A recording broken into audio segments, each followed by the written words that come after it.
미대촉이 알려드립니다. 1040억 예산이 들어가는 경기도교육청 공기순환기. 코로나19 상황, 환기는 더욱 중요해졌습니다.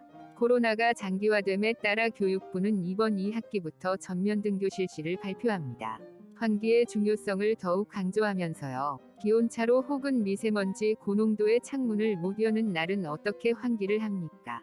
냉난방기의 경우에는 가동하되 창문을 열어두라 는 지침이 나왔습니다.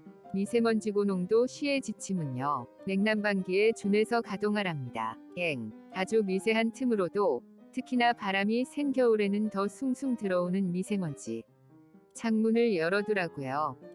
경기도 양평군 사례를 보겠습니다. 환기 설비가 설치되어 있는 모습입니다. 측정기도 설치되어 있고 측정 수치를 볼 수 있는 화면도 있습니다. 양평군은 전국 최초로 2019년도에 관내 전체 초등학교에 측정기 구입 비용을 지급했습니다. 객관적으로 학교 공기질 점검이 가능해집니다. 어린이집에도 전국 최초로 환기 설비를 설치해줬습니다. 양평 따봉, 자발적 학부모들 모임으로 공동구매 대신 개별구매를 진행한 학교들이 양평군에서 좋은 사례로 남았습니다.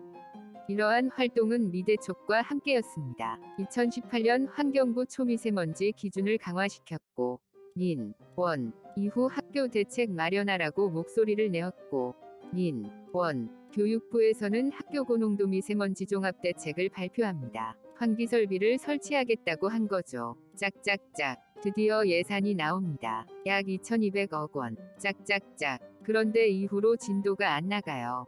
민, 원. 그렇게 집회도 하고 청와대에 서한도 전달합니다. 민, 원. 예산 사용 기한이 임박해가는데도 경기도교육청은 묵묵부답. 민, 원. 소통 불통으로 미대촉은 교육감실을 찾아갑니다. 교육감실에서는 이미 나간 예산은 어쩔 수 없고 이후 예산은 문제가 심각하니 우선 멈춤 시킵니다. 경기도 환기설비 설치 이슈는 다음과 같습니다. 성능 검증이 이루어지기 전에 공동구매를 시도했고 조달청 입찰 방식에 한계가 있었어요. 무조건 저가 낙찰. 기기를 설치한 후에 도달하고자 하는 실내 공기질 기준이 없었습니다. 기준만 정해놓는다면야 무슨 기기를 설치하든 우리가 유형이고 성능이고 알 필요가 뭐가 있겠습니까? 기준 안 맞네. 업체가 책임지고 유지보수 관리해 하면 되는 것을요. 경기도교육청이 이걸 안 해줍디다. 교실 내 공기질 기준 마련. 양평에서는요. 물품 선정위에 참여해서 성능 좋은 것을 선택했으나 조달청 입찰 방식에 의해 저가 기기 낙찰. 계약 철회 등 항의를 위해 지원청에 방문. 교실당 400만원. 저도 못 쓰냐. 양평군 국회의원 만남. 군수 만남. 연이은. 민, 원. 대촉과 함께. 민, 원. 군수실에 하루 만에 70여 명 학부모가 달려갔습니다.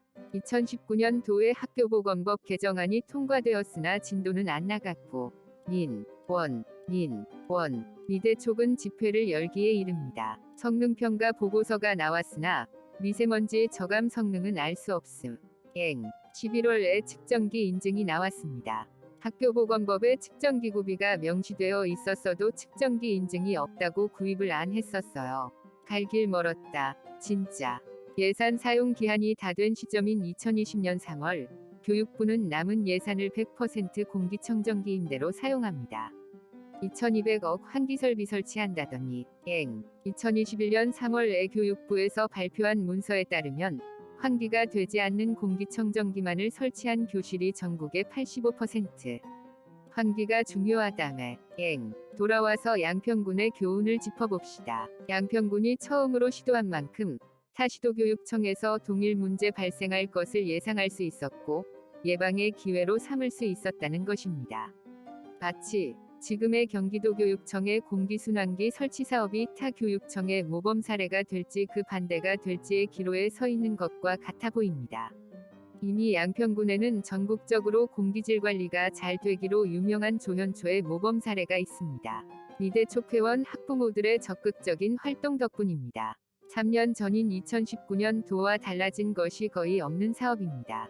앞으로도 미대촉은 계속해서 지켜보고 목소리 낼 것입니다.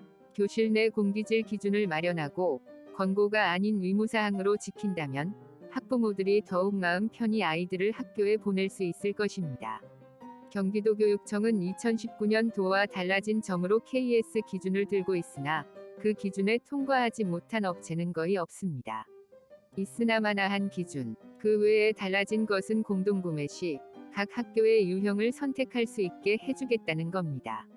그건 2019년도에도 할 수 있었잖아. 교실 내 공기질 기준 만들면 이 모든 것 필요 없듯이 학교 내 납품 물품에 한해서만 아이들 건강권을 위해 기준을 상향 조정합시다. 그럼 또 이 모든 것들 입 아프게 말하지 않아도 되잖아요. 미대촉은 지난주 경기도교육청에 공문을 보냈습니다. 하나, 환기만 가능하면 된다는 목적 대신 사업의 목적을 실내 공기질 관리로 명확히 하라. 둘, 각 학교의 물품 선정 안내 시 미세먼지 포집효율, 필터의 크기 및 두께, 소음에 관한 내용을 반드시 포함하여 환기설비기기 별 성능에 대한 객관적인 정보를 제공하라. 셋, 학교에 납품하는 환기설비에 한하여 성능 기준을 상향 조정하라. 넷, 모니터링 사업을 반드시 병행하고 환기설비 설치 이후 지속적인 유지, 관리에 대한 구체적인 방안을 마련하라. 경기도교육청이 회신기한인 13일까지 뭐라고 대답하는지 미대촉 10만 회원들과 함께 지켜보고 행동할 것입니다. 아이들의 건강에 관한 문제는 선택의 문제가 아니라 해결하려는 행동이 필요할 뿐입니다. 학부모만 절실할 것이 아니라 학교장과 공무원의 협력으로 모범 사례를 충분히 만들어낼 수 있다는 것을 경기도교육청은 명심해야 할 것입니다. 미대촉이 끝까지 합니다. 자세한 내용은 미대촉 네이버 카페에서 확인해주세요.